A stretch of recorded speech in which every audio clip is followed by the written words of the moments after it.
সৌরভ হাসান, আপনি বলছিলেন যে শয়তান কারা, স্বরাষ্ট্র উপদেষ্টা আবার জানিয়েছেন যে যতদিন পর্যন্ত ডেভিল থাকবে ততদিন পর্যন্ত এই অভিযান চলবে।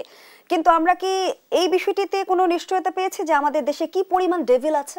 আচ্ছা, ডেভিল মানে ডেভিল অর্থ নানা রকমই। যারা আইন অমান্য করে, যারা আইন নিজের হাতে তুলে নেয়, যারা আইনের বাইরে অর্থাৎ যেসব গর্হিত যেসব কাজ ন্যায়ানুগ নয়,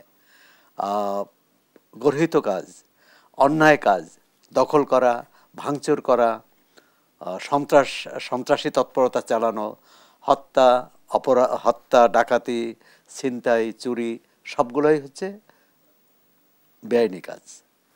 এবং এই বেআইনি কাজের সাথে যারা যুক্ত তারাই ডেভিল। তাই ডেভিলদের বিরুদ্ধে সরকার ব্যবস্থা নেবে। কিন্তু একটা প্রশ্ন আসবে যে হঠাৎ মানে এতদিন কেন নেওয়া হলো না?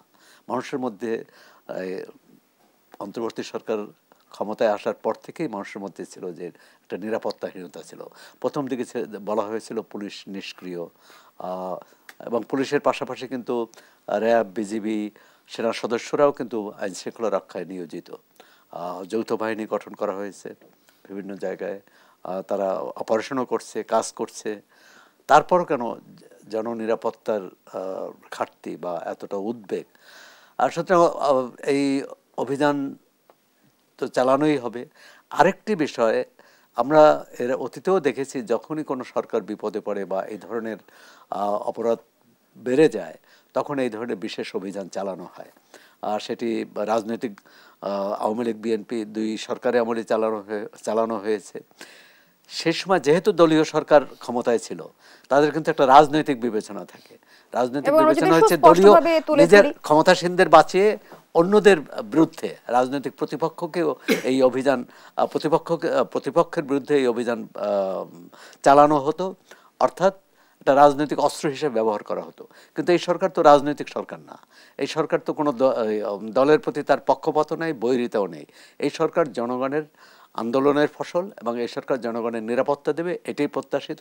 সুতরাং এই স্বরাষ্ট্র উপদেষ্টা বলেছেন যে যতদিন শয়তান থাকবে। এখন কথা হচ্ছে যে এখানে কিন্তু কোনো বাছ বিচার থাকতে পারে না। শয়তান কোন দলের, কোন